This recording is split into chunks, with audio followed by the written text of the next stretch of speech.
Well, good afternoon, everyone. It's a distinct pleasure to introduce our WIN seminar speaker today, Professor Qing Hu, who is a full professor at the Department of Electrical Engineering and Computer Science at the Massachusetts Institute of Technology.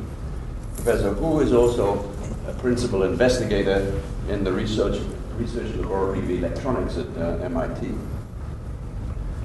Dr. Hu had his early education in China and graduated from Lanzhou University in 1981. He did his PhD in physics at Harvard.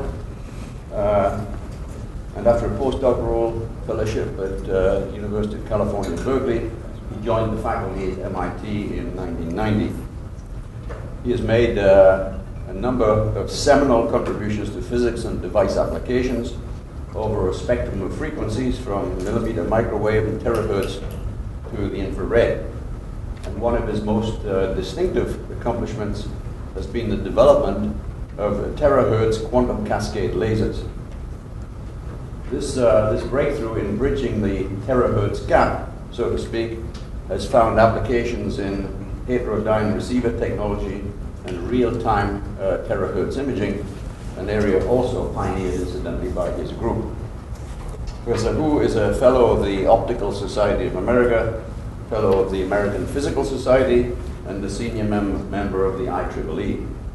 In 2009, the AAAS, that's the American Association for the Advancement of Science, awarded this distinction of fellow to 8 of MIT's most prestigious professors, including Dr. Hu, who was cited for, and I quote, outstanding contributions to the development of terahertz quantum cascade lasers and real-time terahertz imaging. So the title of the lecture today, you see, is Terahertz Quantum Cascade Lasers and the Application. So please welcome Professor Qing Hu. Thank you. Could I just remind you to turn off your Blackberries, please? Probably iPhone too, so. Well, thanks, Professor Carty, for such a nice, extensive introduction. And it's really a pleasure to come to visit Waterloo. And in fact, the next slide, which used to be the last one, I moved to the beginning to acknowledge people. Often I would run out of time at the end of a summary and skip that part because I really do want to acknowledge one person who is a Waterloo alum. And he is instrumental in one of the applications that I'm going to talk about here, real-time terahertz imaging, namely making movies in T-rays and the real movies. It's a low budget and probably B-rated or whatever, but it's something eye-catching. So let me go to this acknowledgement first.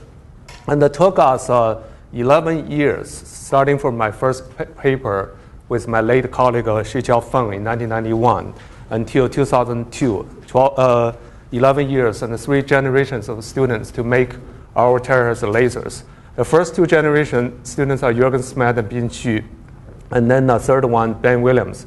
Under his watch, the laser was made. He's currently a faculty member at UCLA.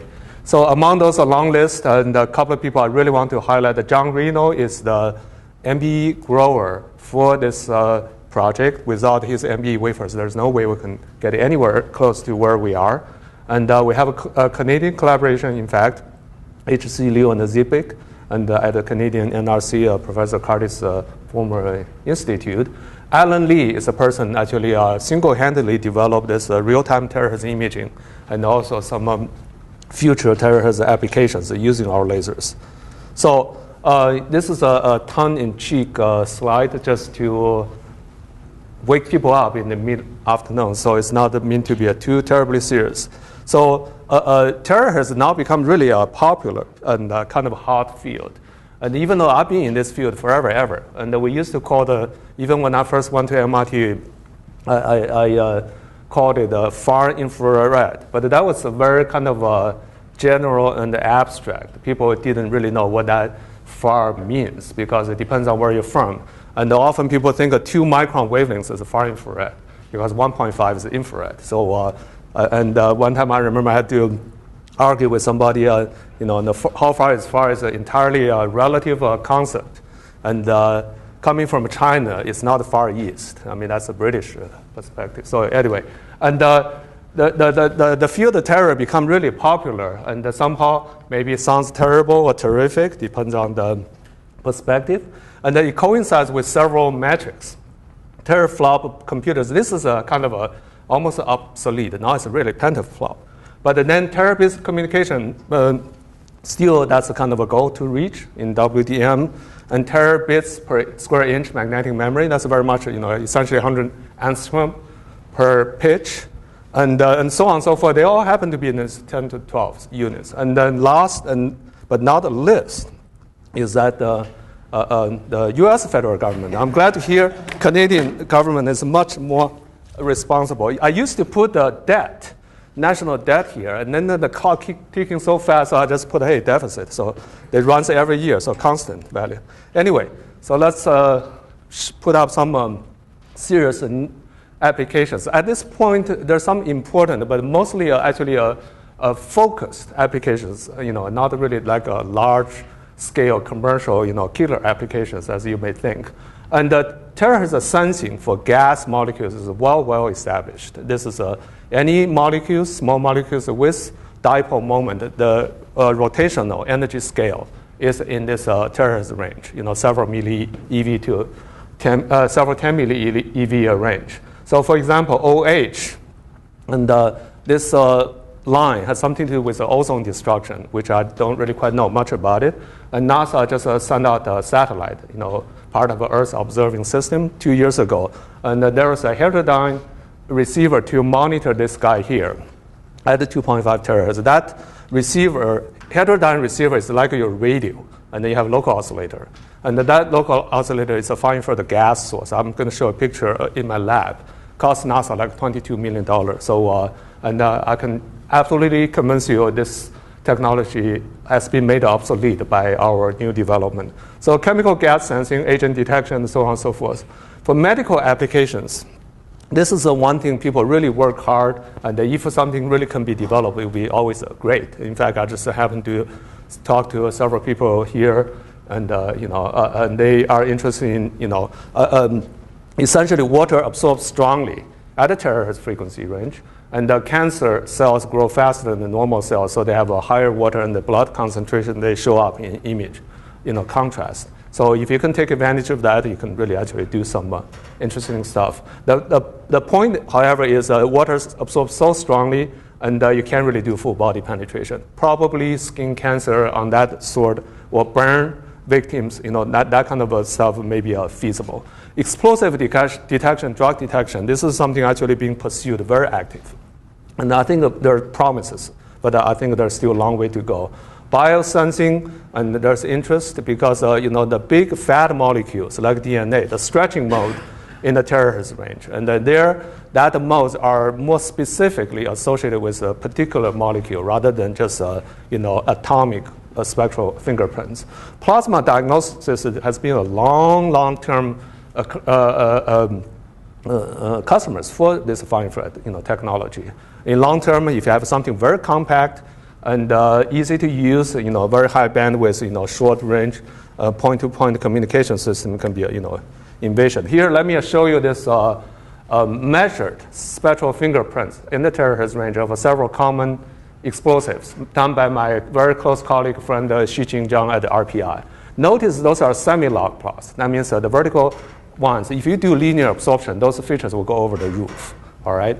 So those all have very distinctive features at the terahertz. So this is no joke. In fact, they have quantum chemistry simulations show those kind of rotational modes of those molecules. So one of my favorite demonstration of terahertz applications is done by this Japanese group, and Kyudo Kawase. He used to be at Riken, and now he's a professor at Nagoya. So they are doing this drug detection inside the envelope. So here he's taking advantage of the two features of terahertz: one, see-through optically opaque material, and two, the spectral fingerprints to actually detect things inside the envelope. So here he put 3 pills inside this envelope, and the center one is the aspirin. The other 2 are illicit drugs, and which I claim have no direct experience with them. So apparently there's some problem in Japan. So you can see, and you can use this so-called TPO, terahertz OPO, to mechanically scan image and change the frequency and eventually correlate it with your database and then identify the drugs. So this is quite actually interesting and neat applications. But so far for this setup, and then this whole thing probably take almost an hour, because each image, you take probably minutes to scan, and then you have to change the frequency and do it again, and on and on. So ideally, for anything like this kind of applications, you want to be doing it in real time. So that's one thing, actually, the so-called real-time terahertz imaging I'm going to show you is sort of working towards that goal. So this is my favorite application demonstration, which essentially spell out the requirement on both sources and detectors. For that kind of applications, you need a powerful solid-state sources with lots of power, easy to operate, and ideally it's plug and play and portable. And in order to take advantage of the spectral fingerprints, you want to have a multicolor, cover a broad frequency range, and tunable will be even better. And then if those spectral fingerprints tend to be very, very sharp, like a gas molecules, you need to actually phase lock your source and then really nail it down to be able to resolve the spectral line width, for example. And detectors, any real-time imaging, you really have to use arrays of detectors. You can't just use a single one. And that means something has to mechanically move. Okay? So having said that, and here there's this so-called terahertz gap. Some of you may have heard about it. Some other may not. And what this refers to really, some people just say terahertz technology is not well developed. But to me, more specifically, applies to source. Okay, so here's a collection of data point of existing technology. In addition, exclude what I'm going to talk about it. So, and there's electronic sources like transistors, frequency multipliers, and then they go up to about 1 terahertz. Notice the power drops as 1 over f to the 4th power, and I will explain why that's the case. And there's a conventional laser diodes, and like the one I'm holding in my hand. And here, actually, it's quite easy to generate the power radiation at a high frequency, but then roll off, well, essentially it doesn't cover things below 10 terahertz. So that's the so-called terahertz gap, and with which you can't really do much in the terahertz, both science and technology. And then I would actually explain from very fundamental level, basic level, why there's such a gap. This is something I learned years ago. Electronic devices work up to 1 terahertz. Photonic devices works down to 10 terahertz. As for why, nobody really give a detailed analysis until I wrote this proposal for DARPA. I have to make a comparison with all the competing technologies, and then you really have to argue why all those other technologies do not work in this region here. And actually, it comes from very fundamental physics. So regardless of the nature of the device, type of device, the generation process is all covered by Maxwell equations. There are only 4 of them, and actually quite easy to deal with. And the 2 divergence equations here only deals with static field and also polarization. Really doesn't deal with waves. And Faraday's law is a homogeneous sourceless. There's no source here. It really only deals with how wave propagates once they generate elsewhere. And really there's no source because there's no magnetic monopoles in this universe. The only equation contains source is this modified Ampere's law. Has those 2 terms. I wrote it somewhat differently. Normally you see J plus partial D partial T. So I'm break it into those 2 terms, become a lot more clear. J is so-called conduction current, and caused by movable charge carriers. And the partial P, partial T is so-called displacement current, which produced by this locally oscillating charges. And sources based on those 2 terms are electronic sources based on this J term, the conduction current, and then the photonic, so-called photonic source are based on this displacement current. And because of the nature of those 2 sources, they suffer different limitation. This guy suffers a high frequency limit, this guy suffers a low frequency limit. I'll go through with a detailed example. And start from electronic source. Let's use a BJT, bipolar junction transistor, as a prototypical example. So how this thing works, you apply AC base emitter voltage, it generates AC a collector current, and you hook that up to an antenna. And then if you design it right, as opposed to Apple engineering an iPhone 4, and then it goes out, and as a radiation. But you can see for this physical process, there are two limits. One is the transit time. It takes finite amount of time for electrons to go from an emitter to the collector. If you reverse polarity too soon, and then this process will not be completed, and then efficiency will drop. And then another limitation is RC. I mean, anyone works on electronic devices, there are always parasitic capacitance, like those two junctions. So you always charge up and discharge those capacitors, so you have RC roll off. So that means using the jargon of a microwave engineer, you have at least two poles of this system. And then above those two poles, remember this frequency here, this 2 pi is a killer. Otherwise, a terahertz gap may not exist. But this 2 pi really pretty much lower the 3 dB corner frequency by a factor of 6 or 10, roughly speaking. So that means even the tau is 200 femtosecond, very, very short. This corner frequency already below 1 terahertz. Above which, the current will drop as 1 over f squared and power drop as 1 over f to the 4th. That's what you see here. This happened not by chance, by actually a very fundamental reason here. And photonic devices, how about how that work and why that's limited? So here is a prototypical case, like the laser diode I'm holding in my hand. You have a PN diode, you apply forward bias, and you inject electrons here and the holes here, and in the space charge region here, you achieve population inversion, okay? And then you have a gain, you can make an oscillator out of it. So, and once you can do that, it's fairly easy to generate radiation. The things I'm holding in my hand, really, no sweat to generate 10 to the 15 hertz radiation. However, as you know, quantum mechanically, you can only, in fact, the two limitations I discussed in previous slides do not apply here. One, and there is no transient issue. They're not going anywhere. They just sit at the space charge region and oscillates, that electron hole pair. Plus, they are neutral. They're not charging up or discharging any capacitance. So those limitations do not apply. And, but they can only operate above the energy gap. This is something we all know. And the smallest energy gap nature could give us is a lead salt somewhere. That's about 14 millieV, 10 terahertz, and below which really there's no natural quantum system you can actually find to do this. Otherwise, again, terahertz gap will be probably filled by using that trick. So I came actually from electronic background to build superconducting detectors for millimeter wave, submillimeter wave, 2 terahertz. And I fully appreciate all the electronic issues. And then I realized heterodyne receiver is so hard to build at the terahertz, and because RC roll off, but the LO just didn't exist.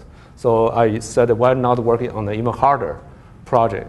And then we thought hard on what to approach. Electronic approach, you have this 1 over F force.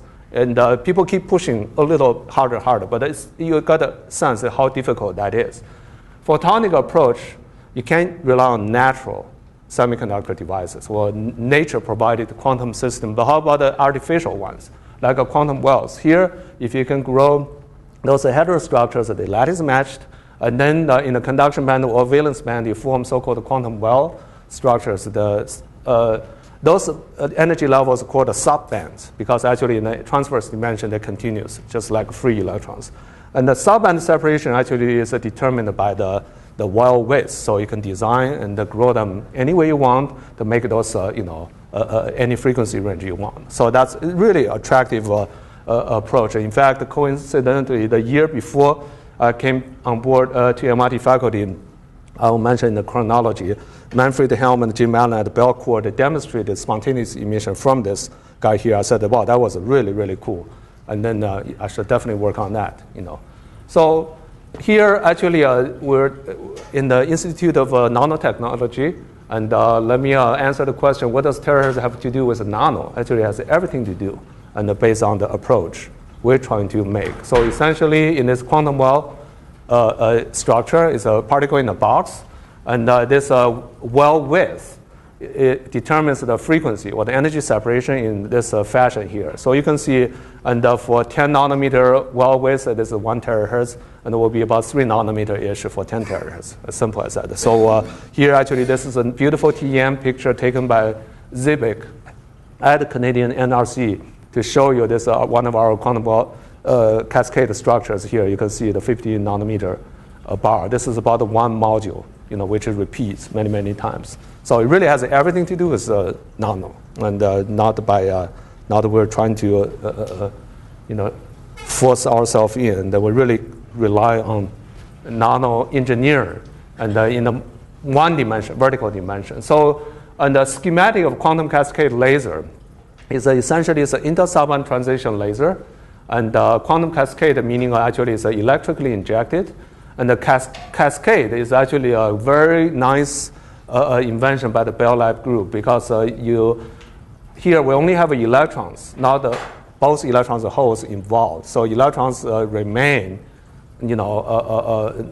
non-annihilated. So you can use it over and over again. So one electron can emit many, many, many photons, and then really increase the power level, increase mode confinement factor, and so on and so forth. It's a very attractive, invention. So I borrowed this cartoon from Jerome Faith, who is a co-inventor of a QC laser, and his students generated this very nice one to illustrate how a quantum cascade laser works. So electrons come down, emit photons. If you notice, electrons have a smiling face, going down like a roller coaster ride, and turn pale when they reach the bottom. I think they'll probably get car sick or want another ride. So here, let me give you this a brief chronology, mostly focused on terahertz. And I don't mean to be completely comprehensive, so just want to pick some of the really important milestones. The concept was proposed as early as 1971 by Kazarov to Russian physicists in Yov Institute. A year after, actually, Isaki and Tsu proposed, at IBM, proposed a Bloch oscillator using superlattice. And remarkably, that Bloch oscillator is nowhere to be found these days. And because actually there's a negative dynamic differential resistance issue, but the QC laser, in really, this proposal, you can see actually, I've been working on devices for decades, and there are tons of proposals, and now mostly in collecting dust. And this is a remarkable one, reached success. Not only that, the density matrix formalism they use is still being used by us, in our group. So it really shows actually the foresightedness of those guys. And then this is the one I mentioned, Manfred Helm and Jim Allen and Belcourt, the first saw a spontaneous emission due to inter-subband transition. In this time frame, they give Manfred give a APS March meeting, an invited talk. I was in the audience. I was totally blown away, and then took on this effort. And notice from the original proposal to the demonstration, almost a quarter of a century, finally Bell Labs group made it, and due to a lot of factors, not least the MBE growth capability, also the cascading scheme, and also the relaxation scheme, and so on and so forth.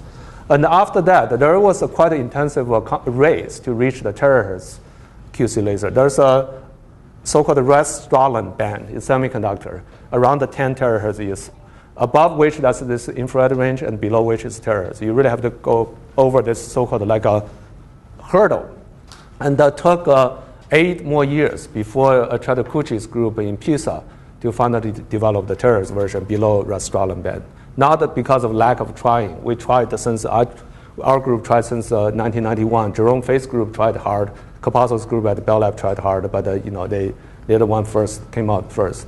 And then a year later, Jerome Faith's group developed this new scheme. We developed this resonant phonon scheme. That's something I'm going to spend more time talking about. And soon after, we demonstrated metal-metal waveguide using the gain medium, which now pretty much achieve all the record. So you may wonder why it took so long to develop a terahertz QC laser after 8 years. That's a long time. And the difference between infrared and terahertz are such that I'm using this optical phonon energy in gallium arsenide, 36 millieV or 9 terahertz as a marker.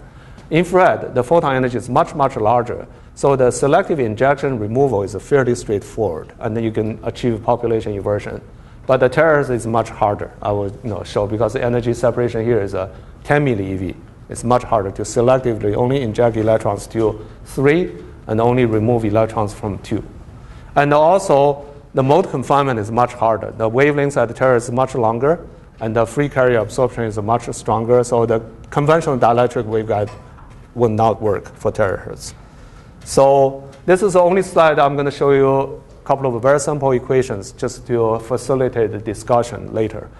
Lasing achieved, one threshold is achieved, the material gain equals to this total modal gain divided by mode confinement factor, which is a fraction of a mode inside the gain medium. And it's about 10 or 20 inverse centimeter, roughly speaking. So for inter-subband transition, actually this gain, material gain, is fairly straightforward. When you work out the quantum mechanical calculation, it really has only 3 parameters you can play with. Everything else here are fundamental constants and material properties or pi. So they're really not subject to manipulation. Here you have a population inversion, gains proportional to that. Oscillator strength, dimensionless. And that's something how strongly those 2 levels coupled radiatively. Classical Hertzian dipole involving a point charge, oscillator strength will be 1. So that's the reference point. Delta F is the line width, and then the broader line width is the smaller the peak gain is. So using the reasonable numbers, all we need is really a very modest population inversion, 3 times 10 to the 14. Give you a perspective, that's about 5% of total electron density in our structure will achieve threshold. But why it took so long? Because actually that's not easy to do. And let me actually show the schematic of an inter-subband transition. And then you appreciate some of the details. So here is a so-called intro-well scheme. And the 2 levels are in the same well. This is the easiest to understand conceptually. And then, in fact, my very first paper, essentially, I can do a back-of-the-envelope calculation of this guy here using infinite well. And so conceptually, it's easy. And there's advantages. And you have a large oscillator strength and narrow line width and so on and so forth. But the problem here is that it's not flexible. So you can see if this separation is 10 millieV, and this guy here will be very close to the bottom. And you cannot put another level 36 millieV down to use an optical phonon scattering to depopulate it. And this scheme here is interwell. And what the differences here is actually the 2 levels here are ground states in different wells. So in this case here, and the separation here is 10 millieV, but they're relative to the well, the bottom can be adjusted by the 2 well widths. You can place them anywhere you want. So you have a tremendous flexibility. You can put another ground state here, optical phonon energy below, to depopulate this guy here. And this is our approach pretty much from the very early on, but took much longer. And the disadvantage I will actually explain. You have a smaller overlap, smaller radiative transition strengths, and then broader line width. To analyze this interwell scheme, as opposed to the intrawell scheme. Intrawell scheme almost, I said, my first paper used a back-of-envelope calculation. You can almost view it as a one-dimensional artificial atom. I mean, atom, not to belittle atomic physicist. Atom is a hydrogen model with exchange energy and so on and so forth. So you can go very, very far. When you talk about this guy here, actually couples between the 2 wells. I would say it's a one-dimensional artificial molecules. And we all know, chemists know, once you generate 2 molecules, there are infinite varieties. So then the things become a lot more complicated and interesting. And then the most important thing is to discuss, to learn how those 2 levels couple.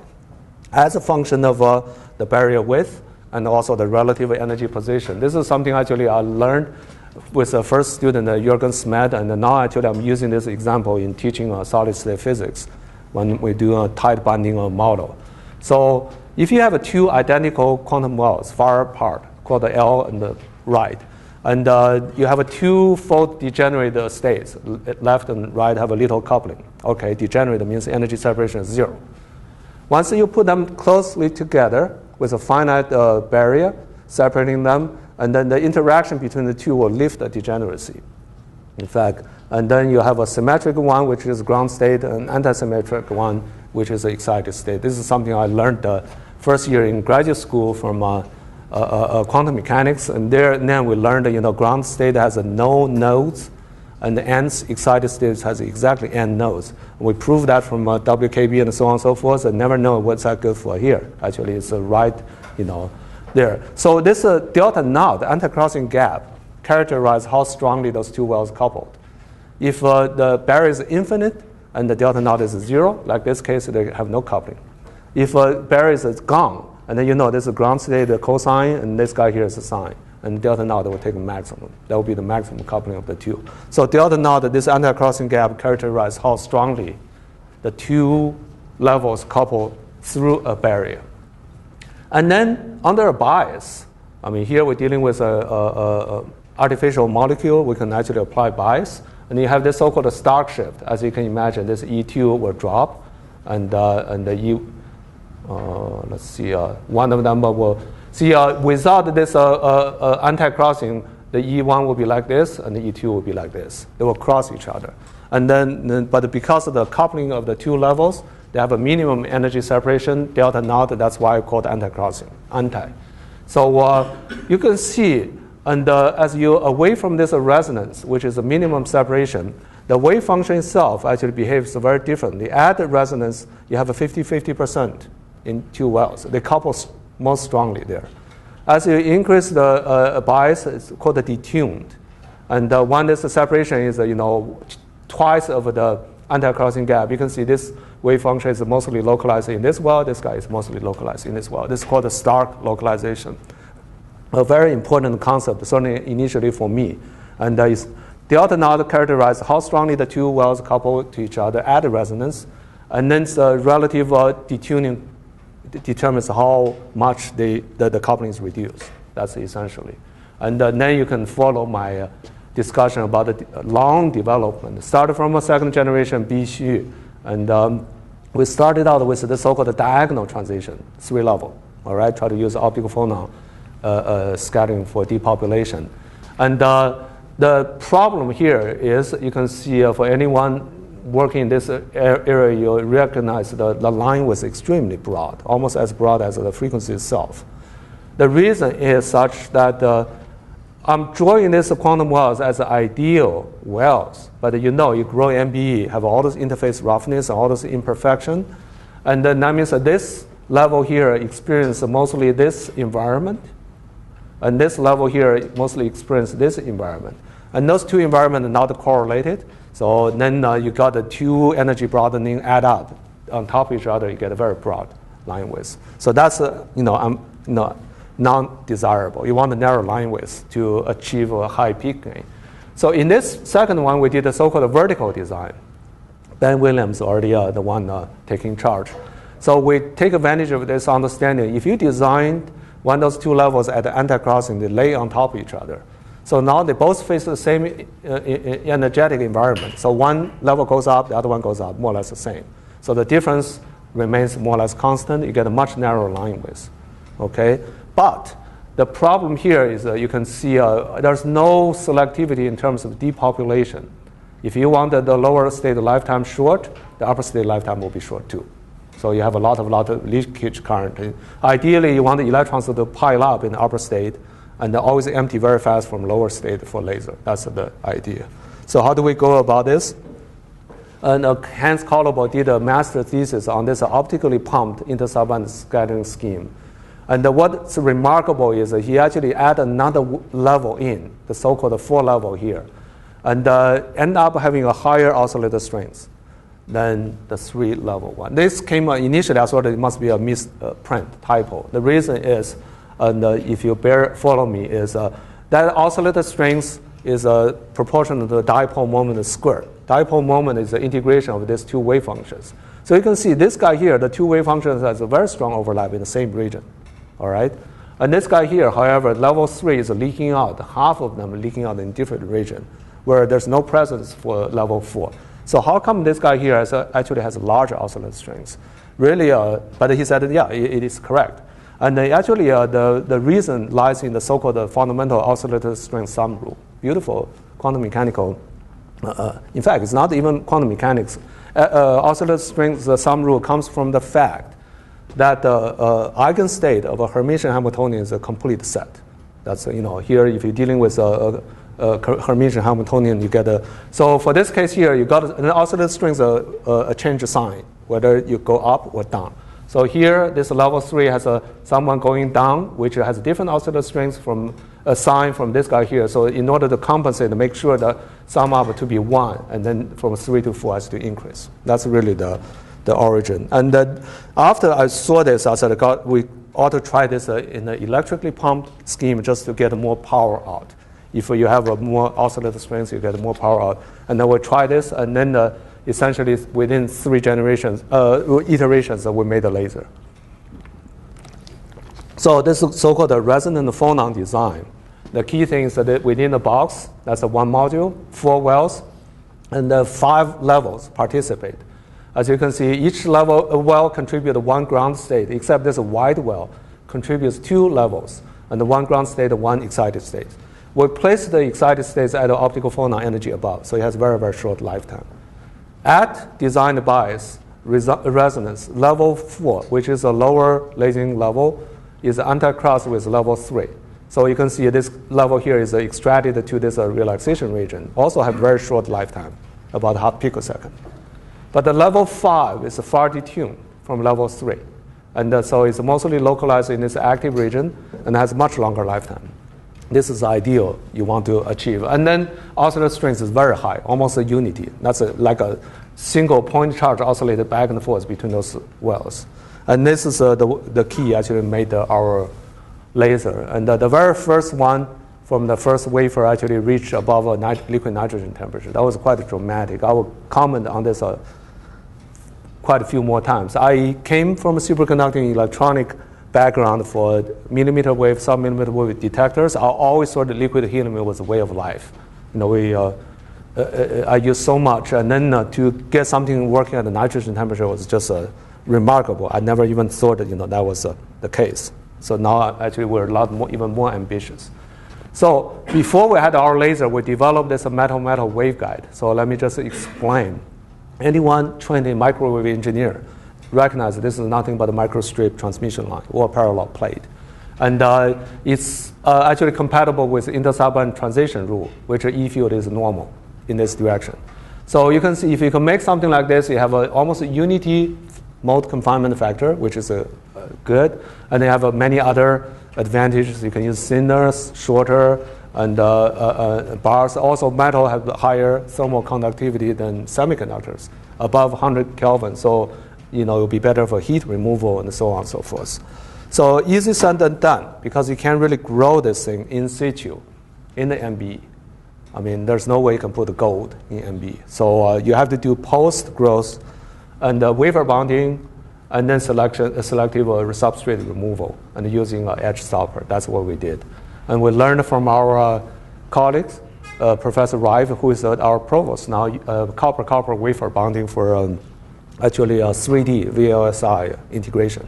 And now you can see this is quite a good quality. And to show you some of the current record, and temperature-wise, our group held this record 186 Kelvin. Very cold in the absolute sense, but in terms of photon energy, this is actually greater. Thermal energy is greater than photon energy. It's unprecedented for any solid-state photonic devices. And I should say, because for photonic devices, if this is a photon energy, this is a KBT. For detectors, there's no way this can work because your dark current will completely overwhelm your photonic photocurrent. But the lasers, we know, is a non-equilibrium device. So the temperature itself is not really that meaningful concept. And in fact, room temperature gas laser does work in this frequency range. So KBT is far greater than h bar omega. But there, the gain medium is very, very dilute molecular gas. So if you actually increase the pressure, and then things will stop lasing, and because of collision broadening. Here, we're dealing with a solid state. And that means the electron interact with 10 to the 27 degrees of freedom. And to maintain population inversion, which is far from equilibrium, at elevated temperature is actually a highly, highly non-trivial thing. So in fact, recently, the field is struggling to go far above this guy here. There are some people arguing this poses some fundamental physical limit.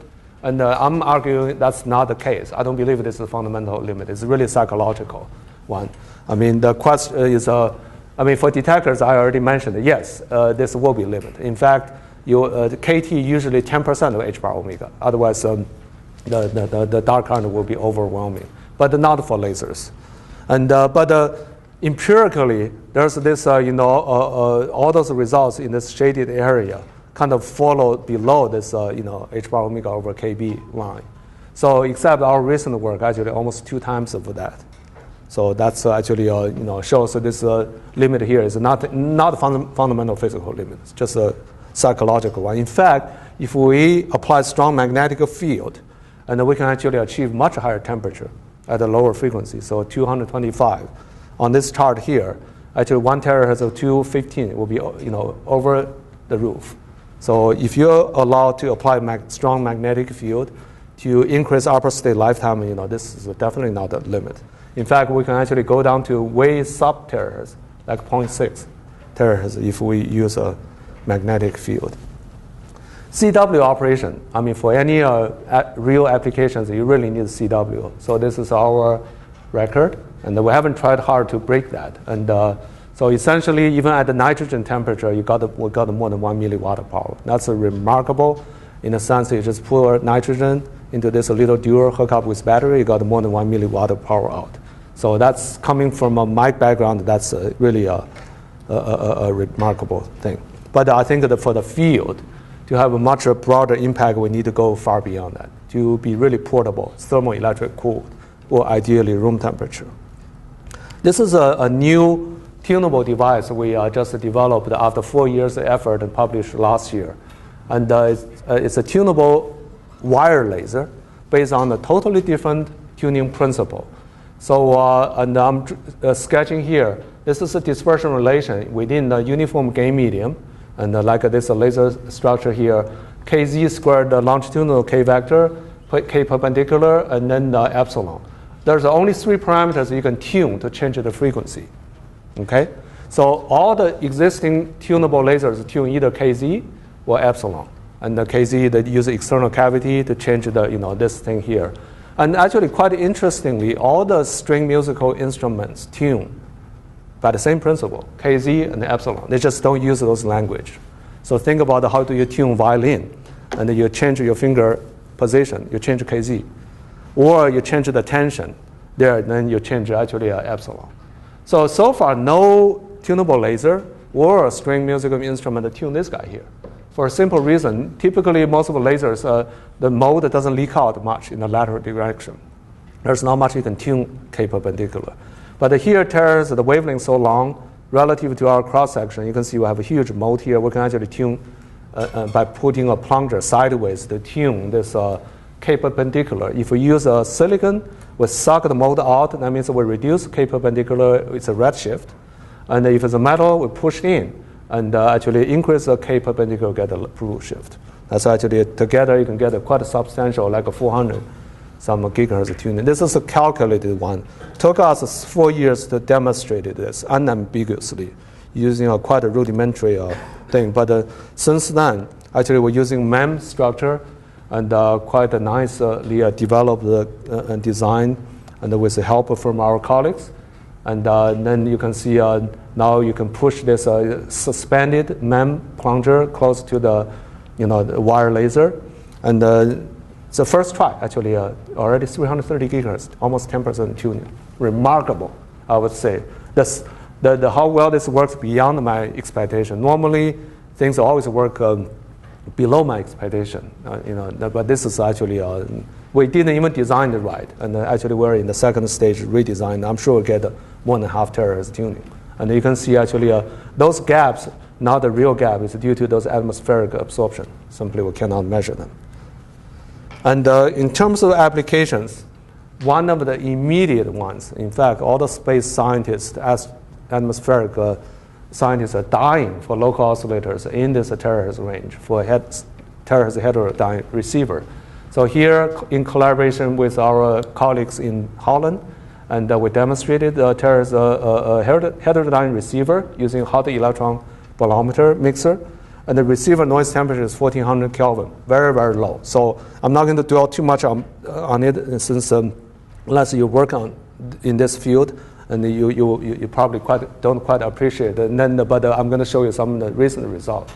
So this is a phase locking our laser to an electronic source. Start from 15 gigahertz, absolutely 10-digit precision signal, and then multiplied by 180 times. 180 is harmonic, to close to 2.7 terahertz with only 2 picowatt power left, and then mix with a terahertz QC laser, and then do phase locking. You can see we have this guy here phase locked, and on top, quite actually remarkable. If you zoom in, you can see this line width is 1 hertz. That's essentially faithfully following the reference. And this is one very recent that's just submitted to demonstrate this terahertz heterodyne spectroscopy of methanol. And I was talking to Professor Carty yesterday about the wood methanol, which is much better than ethanol. It doesn't use a crop. So here is the methanol. And in fact, it has many lines around this 2.9 terahertz. You have a lower sideband and the upper sideband, and then you down convert to IF. Now we can see all those lines.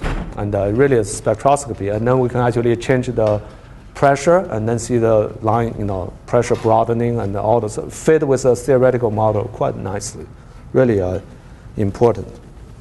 So let me show you some of the high power one and then the movie stuff. I promised at the beginning. High power one. This is the one thing I learned in any frequency range. If you have a fundamental oscillator, it's always much, much preferred than any nonlinear optical way of generating things. So here we have a laser fundamental oscillator. We didn't even try all that hard. You get a 250 milliwatt power, quarter of a watt. So even for CW, which is take a lot to remove heat, we get 130 some milliwatt. That's more important. This is a very nice picture to show you the contrast. And this is a fine for the gas laser, and the most powerful line is actually methanol, and at the 2.5 terahertz. And I did my PhD thesis on very similar to something to this. And you can see this is a human being here. This guy here put out the maximum 50 milliwatt. And here, our QC laser, you can't see it. It's thinner than your hair. It's about 250 milliwatt. So you get a sense. Alan Lee, the Waterloo alum, joined my group. His first project is to use this guy here to demonstrate the terahertz real-time imaging. And then since then, that was 2005, he hasn't turned it on at all, because essentially it's just too, the comparison, this is too easy to use. And once we solve the beam pattern and other issues. Incidentally, when I was a graduate student and learning how to use this thing here, and the postdoc worked with me almost get electrocuted by the CO2 laser. This guy here used the CO2 laser to pump the fine field gas laser. He accidentally touched the ring. And at that time, I sort of, if I could do something to junk this guy here, it would be quite gratifying. And that's actually how many of us can have a lifetime goal like that, can be fulfilled. That's very actually fulfilling. So we did the terahertz imaging in real time, which requires focal plane array. We borrowed this microbolometer camera, 240 by 320, more than 80,000 pixels. It's made for night vision, and designed for 10 micron wavelengths, not 100 micron wavelengths. But Alan Lee was very, very resourceful.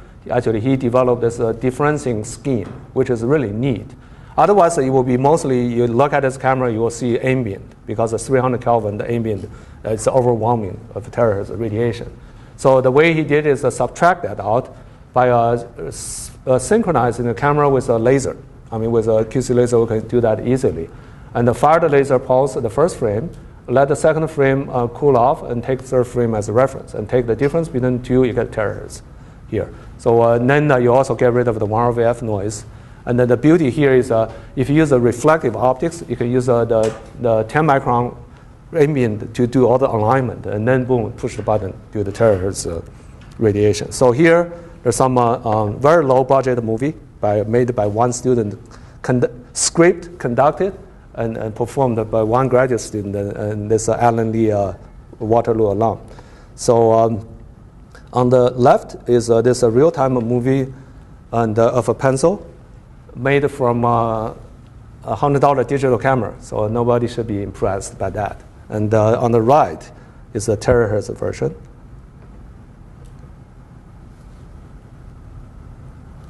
So you can really see through. And this is a relatively old news now. When I first showed this 2005 in the Terra Forum in Osaka, there's a room full of more than 100 people. They all do terahertz imaging. They all do the mechanical scan.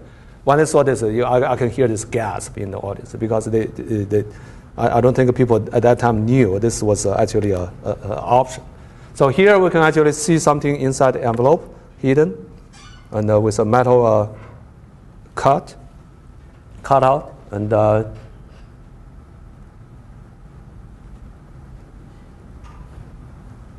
so I mean security will pull you aside, to check your stuff.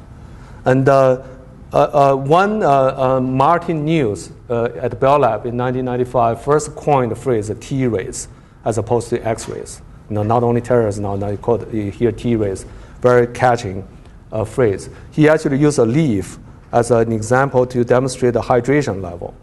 So because water absorbs strongly, so you can really see the contrast. And but then he took a gazillions of minutes. Here we just show it in the real time. And the non-invasive inspection is one of the application potentials for terahertz. In fact, we have NASA things to, in fact, after Columbia blew up, and our colleague at RPI got a lot of effort, support to do a non-invasive detection of foam attachment. So here we have this thing here, screw inside this styrofoam. So you can actually see it, and you can actually do tomography if you're clever to do a different slice. So all those applications are neat, but you could argue they can be done at using X-rays, much better quality, and probably cheaper and easier. So if you want to develop and demonstrate something new, and it has to be something that no other technology can do. And so next example, I think fits the bill. What's in it is a pencil handwritten message inside the envelope. So in this case here, X-ray will have no contrast, and infrared and optical wave cannot penetrate the envelope. Millimeter wave can, and will show contrast, but the wavelength is too long. To resolve it, you have to focus down the tight spot, and then you do mechanical scan. So you can't do a real-time imaging. So terahertz at a 60 micron wavelengths, we can penetrate, we show contrast, and then let's see if you can decipher the message Alan Lee wrote inside the envelope.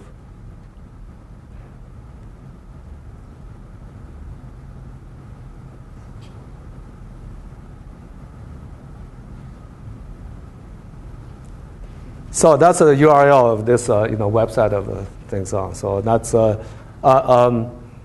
after we've done this, we realized that there's another technology can do this, namely ultrasound. But ultrasound is you have to be in contact. So here is really non-invasive and not in contact. So I mean, we definitely demonstrated something no other technology can do. There's no question for this. The question is, what's this thing good for? 20 years ago, actually, my friends from Russia said we'll definitely earn one Lenin Prize from KGB. But this is all the snooping done electronically. So nobody, maybe Japanese care about what's inside the envelope. So at this point, this kind of technology is still looking for a problem, but there's some well-defined problems like a gas sensing.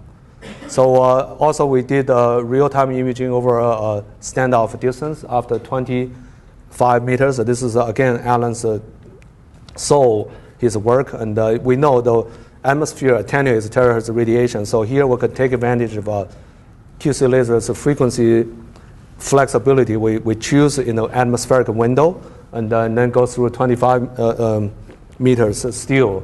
Have a good beam pattern, can see through, some leaves. So that's So I think my time is running good. So here's some summary. I'm glad I put the acknowledgement up front. And there's some record and power, temperature. The wavelengths, actually, Jerome Faith's group held a record of 1.2 terahertz. That's 250 micron. Really, we're getting down. I'm sure if we try very, very hard, we'll get below 1 terahertz without magnetic field. With magnetic field, it's not that difficult. And the real-time terrestrial imaging. And our collaborators have demonstrated a frequency phase lock. That's quite important. There are other work, actually, recently a French group demonstrated phase lock of a terrestrial QC laser to a frequency cone, from mode lock laser. That's really neat, actually.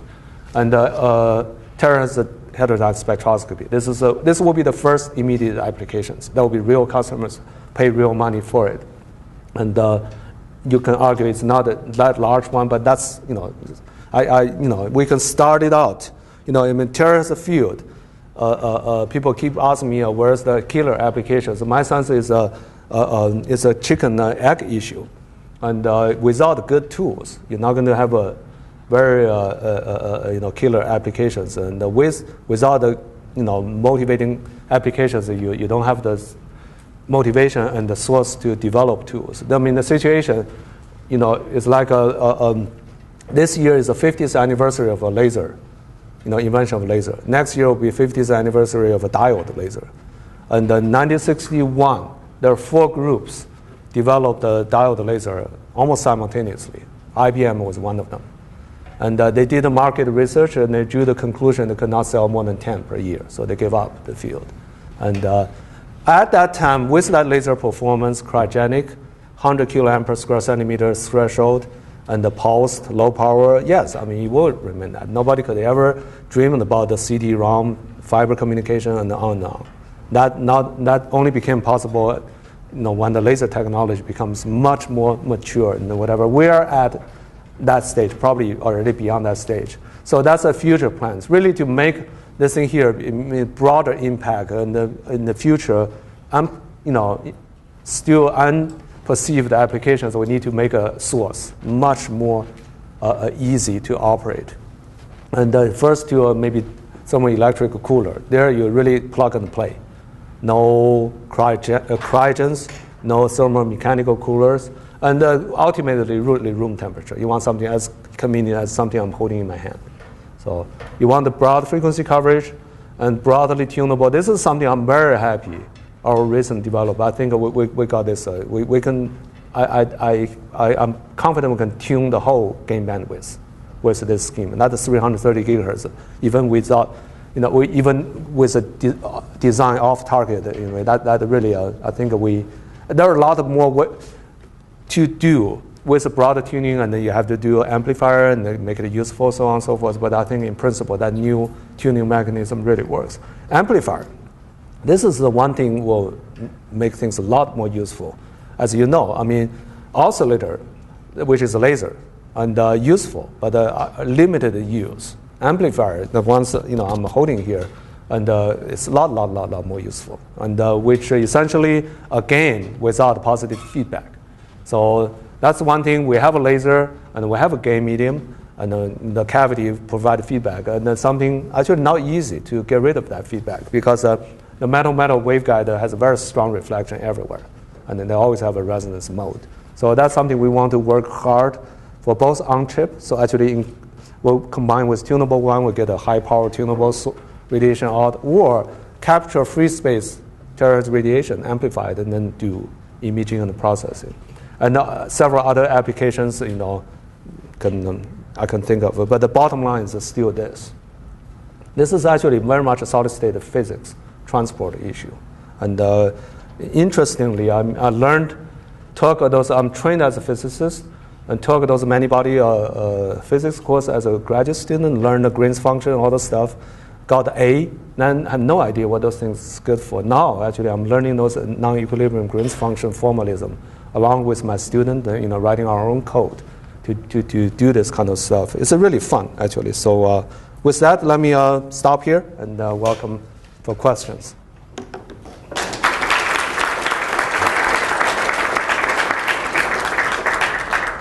Thanks very much, I'm sure there'll be questions from the audience. Okay. Any comments on this interface activity? I think it's optical coherence topology. Yeah. This? Actually, I'd rather not to talk too much about it. So this is a fairly new and involving with Alan Lee. So Alan Lee and I, we just formed a commercial entity. Wants to, I mean, OCT, you know, is essentially measure the depth. So we want to do that terrace using and then the depth resolution is inversely proportional to the bandwidth, and that's this thing comes in to play. That's as much as I would like to say here. Next, someone. Yes. What's the difference between you have used the micro camera for the imaging? What's the difference between this kind of camera and infrared camera? What's the difference? Actually, it's the same camera. We just took it without any modification. So is that what you mean? Is it infrared camera? Yeah, it is infrared camera. So, and it can be modified not without too much effort to make it much more sensitive to terrace radiation. In fact, I was doing consulting with the BAE Systems, and that's the camera we borrowed from. And I know they were working on mid-wave infrared camera by coating this guy here with a different semi-metal, which absorbs strongly at the terrace as well. That's what I had in mind. But we're never able to get one. So we just got this, they call it the night vision one for 10 microns. So essentially, the energy absorber are the silicon nitride and also the VOX. They absorb strongly at 10 microns. At the terrace, Alan did the measurement is about the 4% optical efficiency at the 4 terrace. Will be much lower at the even longer wavelengths. So, but still, that's the movie you saw.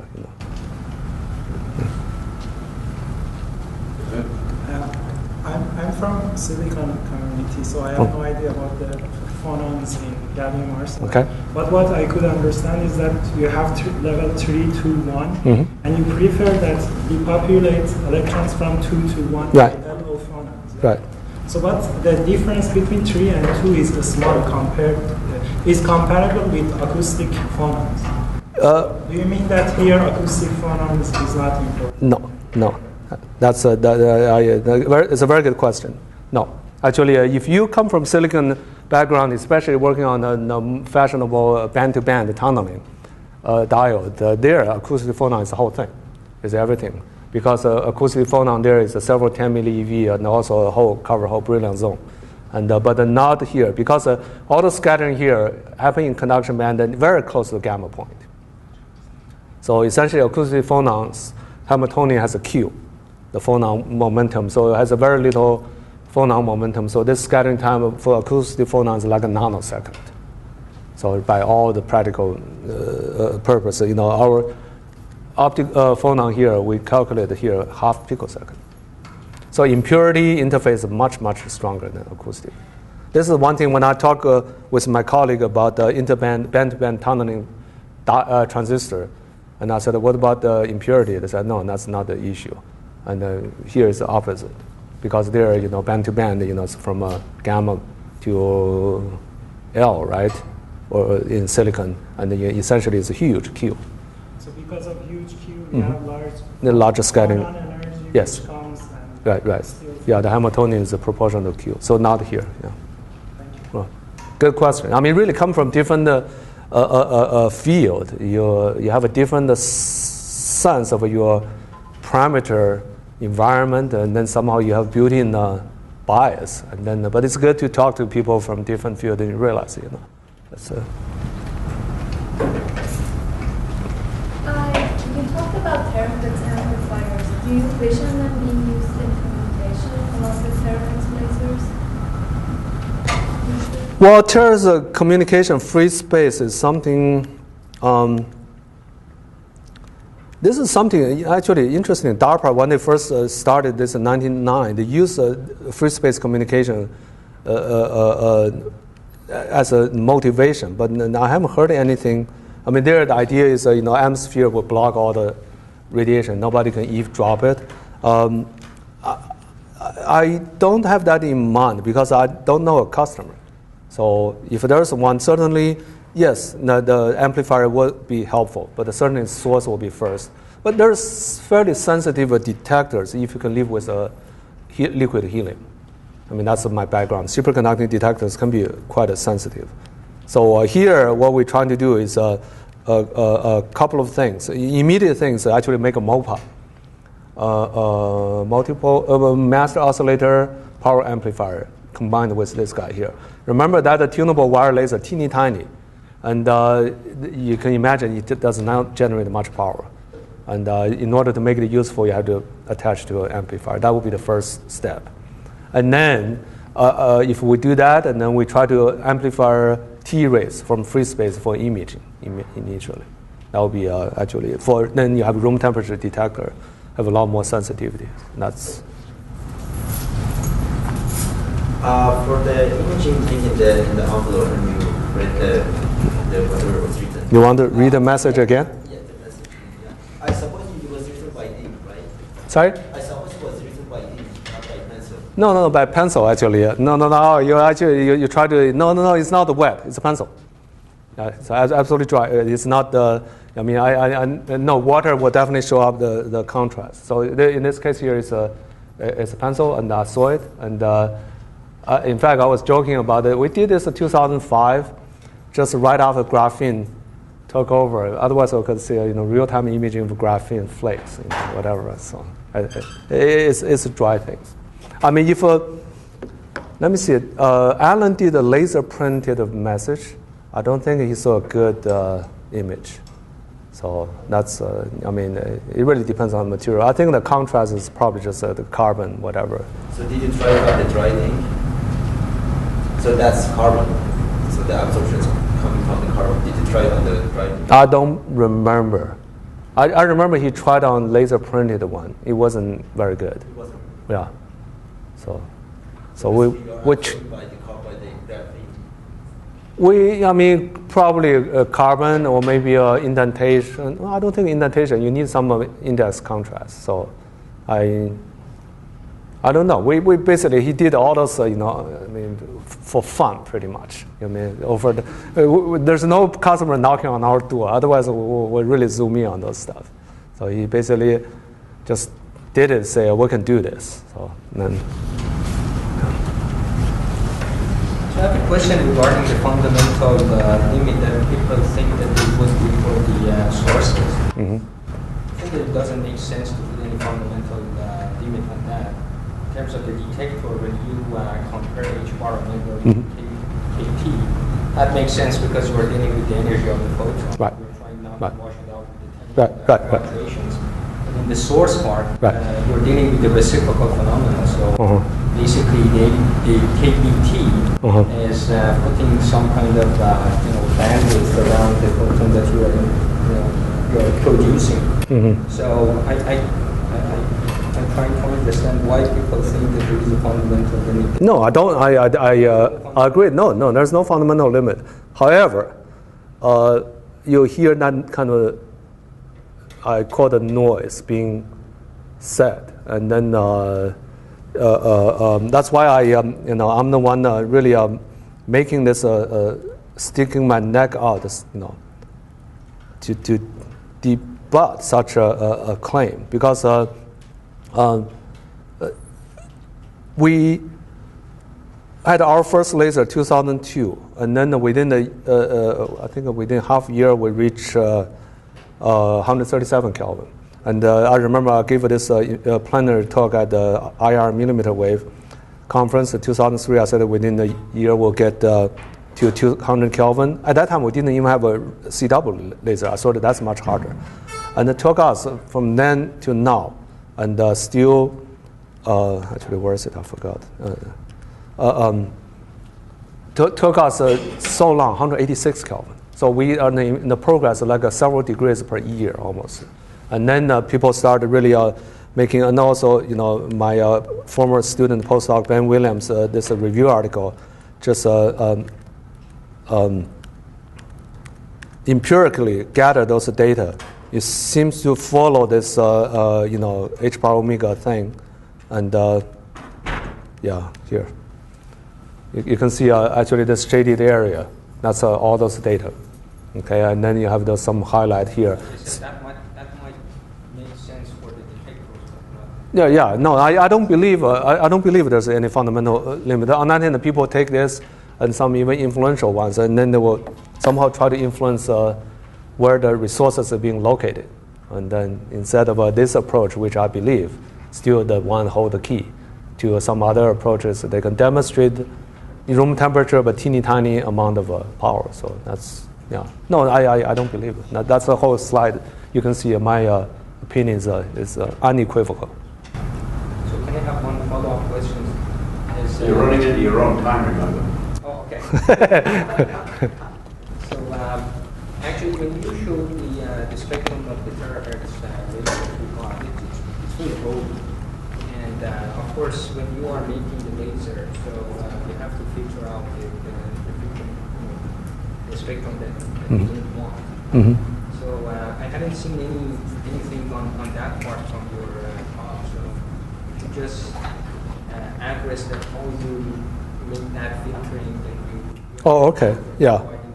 Sure. Yes, our gain medium, the gain bandwidth is really broad. In fact, you're absolutely right. I'm sure at least 1 terahertz, which is good now. Actually, we can take advantage of that, do a very broad tuning. The calculation that you have done is based just on the dipole moment calculation, right? Related to the physical structure, right? Right. So I'm just asking that the bandwidth of the terahertz photon that you're getting is coming from the dipole moment calculation, nothing related to the structure. Well, I mean, there are two things. So there's a gain bandwidth, and there's a spontaneous emission I showed before, like a terahertz. And then the laser line width, I mean, we demonstrated the one with phase lock is below kilohertz. In fact, we need that for, and that's a Charlotte-Towns limit to spectroscopy. As for why we have such a narrow line width, usually when you do Fabry-Perot, and they have multiple modes, but I mean, this is a one well-developed, you can use the DFB to select it. Yeah, so here actually show you some picture of, this is the second order DFB for surface emitting. So then you get a very single mode, robust single mode. So that's all those games being played by diode community for decades and decades. So well, I think we better finish off there and move on. I hope, ladies and gentlemen, that you will agree with me that Professor Hu has given us just a tremendous and beautifully illustrated talk this afternoon, demonstrating not only his deep fundamental understanding of the underlying principles for terahertz quantum cascade lasing, but also how innovative his group has been in implementing these lasers in semiconductor nanostructures. So thank you very much. It was really okay. Well, nice to have you here. Well, thanks for your attention. So.